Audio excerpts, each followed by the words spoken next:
أسعد الله مساءكم بكل خير. من الفضائية الإريترية أحييكم وأقدم لكم نشرة الأخبار لهذا المساء، أستهلها لكم بعناوين النشرة.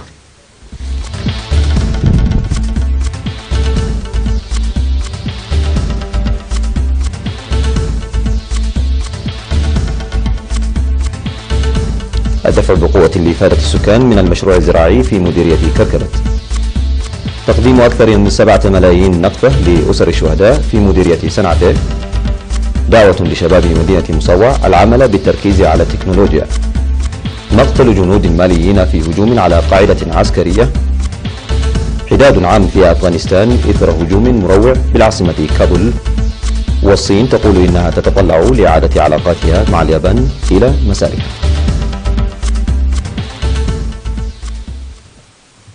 كان ذلك موجز النشرة، وإلى حضراتكم الأخبار بالتفصيل. أعلن الملازم جبرقال إيرينياس المسؤول الفني بساوا وضواحيها في مؤسسة الغلال والمواشي عن الدفع بقوة لإفادة سكان مديرية كركبة من المشروع الزراعي الكائن في المنطقة. وأوضح بأن مشروع كركبة الزراعي يعمل بجدية منذ العام 2017 مركزا على إعطاء الأولوية لإفادة المواطنين من البرامج الجارية في منطقتهم، والذين وزع الكل منهم هكتارا، حيث يعمل 970 من المواطنين القادمين من مديريتي كركبة وسلعة وغيرهم من تلك المناطق بتنمية تلك الهكتارات بشكل فعال. وأشار إلى أن مزارع المواطنين تروى بالري حتى فترة الحصاد، إضافة إلى الخدمات التي تقدمها الآليات الثقيلة، حيث بلغت معظم المحاصيل المزروعة إلى مرحلة الإثمار، فيما بلغت المزروعات المتأخرة إلى مرحلة مؤمنة. وتشير المعلومات الواردة بأن مشروع كركبة الزراعي ينتج إضافة إلى الأنشطة الجارية عبر المواطنين الذرة والقمح والقطن والسكر وأشجار المانجا والمزروعات الزيتية وغيرها من المنتجات الزراعية. من جانبه قال مدير مديرية كركبة السيد عبد الكريم إدريس إن القرار المتخذ لإعطاء السكان أولوية الاستفادة من المشاريع القائمة في منطقتهم أثر إيجابا في استقرار المواطنين الرحل لاتباع النشاط الزراعي والتلذذ بالحياة المستقرة. وعبر المستفيدون من المشروع عن فخرهم وسعادتهم بالفرص المتاحة لهم، مؤكدين جاهزيتهم لتعزيز إنتاجهم بمضاعفة جهودهم. قدم في مديرية سنعفة خلال الأشهر 9 الماضية دعم لأسر الشهداء بأكثر من 7 ملايين نقفة. وصرحت مسؤولة العمل والرعاية الاجتماعية في المديرية السيدة مدهانيت جرماي لوكالة الأنباء الإريترية إيرينا بأن الدعم يشتمل على مساعدة 2493 من أسر الشهداء، ودعم مالي وبهائم ل43 من أسر الشهداء المحتاجة والأطفال اليتامى، تمثل في شراء المستلزمات الدراسية والزي المدرسي. من جانبه قال مسؤول الخدمات الاجتماعية في المديرية السيد تادس طعمة إن الدعم المقدم من الحكومة والمواطنين لأسر الشهداء والمحتاجين يلعب دورا كبيرا في تحسين معيشة أولئك المواطنين، وأن أهميتها تكمن أكثر عندما تكون عبر الطرق المجتمعية. دعا سكرتير الجبهة الشعبية للديمقراطية والعدالة في إقليم شمال البحر الأحمر السيد هيلة ولد برهان شباب الإقليم للتماشي مع التطور التكنولوجي وتعزيز معارفهم ووراثة قيم المجتمع السمحة والعمل للمستقبل المشرق. وفي الكلمة التي قدمها السيد هيلة في الاجتماع الذي عقد في 25 من يناير الجاري لفرع الشباب العامل، قال فيها إن الاستثمار الجاري للشباب استثمار للمستقبل، موضحا أهمية دعم كافة الجهات خاصة الجبهة لبلوغ الهدف المنشود. من جانبه قدم رئيس الفرع السيد أتاخلت نوغوسي تقرير أنشطة الفرع التي نفذت في العام 2017 متمثلة في المجالات التنظيمية والسياسية والصحية والثقافية والاجتماعية والتعليمية والرياضية. ووضعت برامج 2018 بعد مناقشة تداولات التقرير، من ضمنها تقوية تأطير الشباب العامل والأنشطة النفيرية وتوزيع منشورات توعوية والتبرع بالدم، بالإضافة إلى تنظيم زيارات تفقدية إلى الأماكن التاريخية والتنموية. بدوره قال مسؤول المكتب المركزي للشباب السيد عقبة إبرهة إن أنشطة شباب مديرية أو مدينة مصوع التي كانت مدنية خلال السنوات ال5 الماضية ظلت تحقق نتائج مشجعة بفضل الجهود المنسقة الجارية، داعيا إلى تعزيز تنسيق الشركاء لإنجاح البرامج.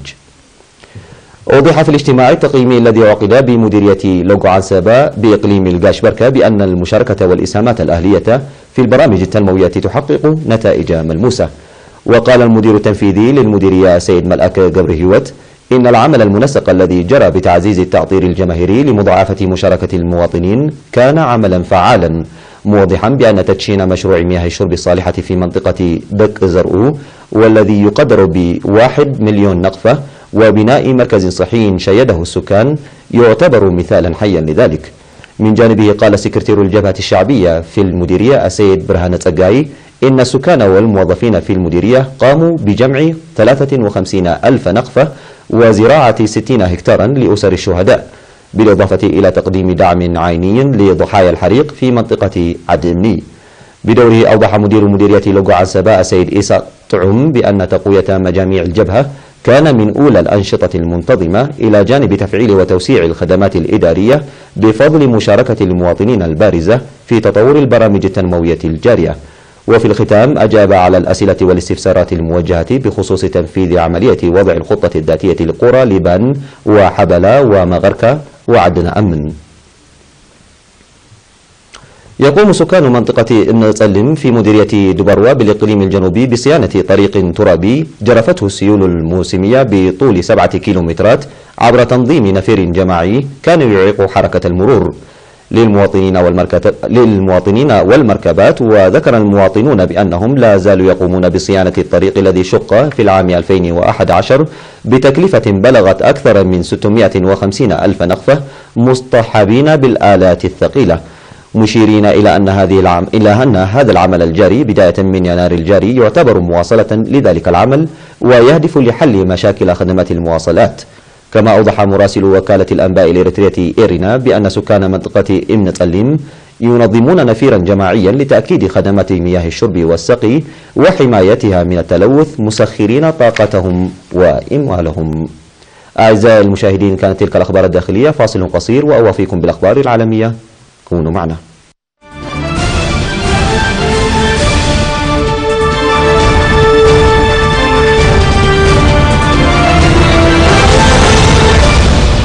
أهلا بكم مجددا. قتل 4 جنود في مالي خلال هجوم على قاعدتهم في شمال شرق البلاد قرب الحدود النيجيرية غداة هجوم أسفر عن مقتل 14 جنديا كما أعلن مصدر عسكري. وأكد مسؤول عسكري وقوع الهجوم، وذكر مسؤول عسكري آخر قائلا إن المهاجمين وصلوا على متن دراجات نارية وآليات ثم أطلقوا صواريخ على المعسكر. وذكرت هذه المصادر أن مروحيات عسكرية فرنسية حلقت في سماء المنطقة. وقد قتل السبت 14 جنديا وأصيب 18 بجروح خلال الهجوم الذي شنه إرهابيون على معسكر في سومبي التي تبعد نحو 100 كيلومتر جنوب غرب تومبوكتو. ويبعد معسكر ميناكا الذي تعرض للهجوم الأحد 700 كيلومتر شرق تومبوكتو في منطقة قريبة من حدود النيجر تنشط فيها المجموعات المتمردة الجهادية. ولم تتحدث السلطات عن خسائر في صفوف الذين شنوا الهجومين. أعلنت الحكومة الأفغانية يوم حداد على الضحايا الذين سقطوا جراء هجوم دام بالعاصمة كابول. وقتل أكثر من 100 شخص في تفجير انتحاري تمنته حركة طالبان يوم أمس السبت، وهذا أكثر الهجمات عنفا في أفغانستان منذ شهور، ووقع بعد أسبوع من الهجوم على فندق في كابول قتل فيه 22 شخصا. وقاد المهاجمون سيارة إسعاف محملة بالمواد المتفجرة ووصلوا إلى شارع مزدحم في منطقة مليئة بالمباني الحكومية والسفارات. وأعلنت جماعة الطالبان المتشددة مسؤوليتها عن الهجوم. وقال وزير الصحة وحيد مجروح إن معظم المصابين الذين بلغ عددهم 191 شخصا كانوا من الرجال. وأوضح نصرة رحيمي المتحدث باسم وزارة الداخلية إن المهاجم مر عبر نقطة تفتيش للشرطة بعد أن أخبر الشرطة أنه يقل مريضا إلى المستشفى. قال وزير الخارجية الصيني وانغ يي لنظيره الياباني تارو كونو خلال الاجتماع في بكين إن الصين تتطلع إلى العمل مع اليابان لإعادة العلاقات إلى مسارها الطبيعي. وشهدت العلاقات بين الصين واليابان ثاني وثالث أكبر اقتصادين في العالم خلافات بسبب نزاع على مجموعة من الجزر في بحر الصين الشرقي.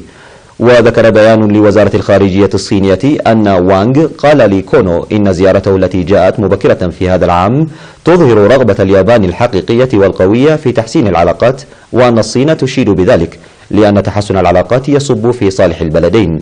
وقال وانغ إن الصين تأمل ألا تتخلى اليابان عن جهودها وتتطلع إلى أن تحول أقوالها إلى أفعال، وأن تعمل مع الصين على إعادة العلاقات إلى مسارها الطبيعي السليم في أقرب وقت ممكن.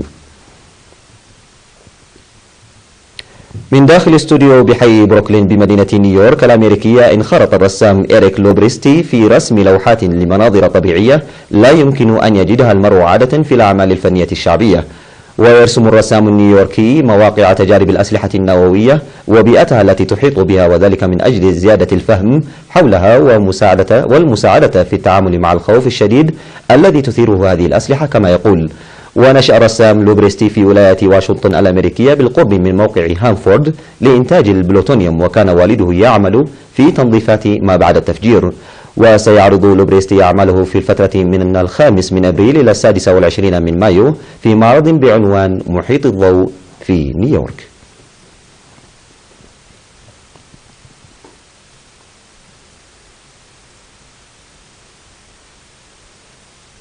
بهذا مشاهدينا الكرام أكون قد وصلت بكم إلى نهاية نشرتنا لهذا المساء من الفضائيات الإريترية. أشكركم على حسن إصغائكم ومتابعتكم. تقبلوا تحياتي في التقديم نور الدين خليفة. تصبحون على خير، إلى اللقاء.